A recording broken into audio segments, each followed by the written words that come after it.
Bag pack చేసుకోవడానికి time ఇవ్వకుండా trip కి తీసుకెళ్లే ఫ్రెండ్స్ మీ గ్యాంగ్ లో ఎవరైనా ఉన్నారా? మా గ్యాంగ్ లో అయితే ఒక లేడీ డాన్ ఉంది. She is none other than Shivani. చూడడానికి చాలా క్యూట్ గా ఉంది కదా, బెదిరిస్తాదండి రాకపోతే. అయినా ప్రతి ఒక్క గ్యాంగ్ లో ఇలాంటి వాళ్ళు ఒకరు ఉండాలండి, లేకపోతే మనం ఈ జన్మలో ట్రిప్స్ ఏ ప్లాన్ చేయలేం. ఇందాక నుండి ట్రిప్ అంటున్నారు, అసలు ఎక్కడికి వెళ్తున్నారని క్వశ్చన్ వేయచ్చు. So this is Yanam trip.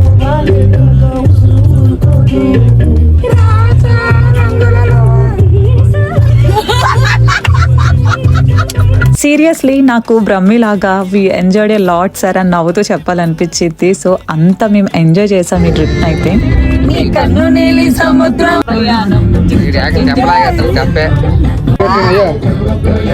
మంచి ప్లేలిస్ట్ సాంగ్స్ తో మాలో ఉన్న ఒక సింగర్స్ ని తీసి మంచిగా చిల్ అవుతూ యానం అయితే రీచ్ అయిపోయాం. మేము రీచ్ అయ్యేటప్పటికి ఎర్లీ మార్నింగ్ అవర్స్. సో కొంచెం మేము కార్ లోనే రెస్ట్ తీసుకొని after that room check in అవుదామని ఇంకా డిసైడ్ అయ్యాం. చూసారు కదా మా పొజిషన్స్ ఎలా ఉన్నాయో. Stay tuned for next mini vlog. Bye guys.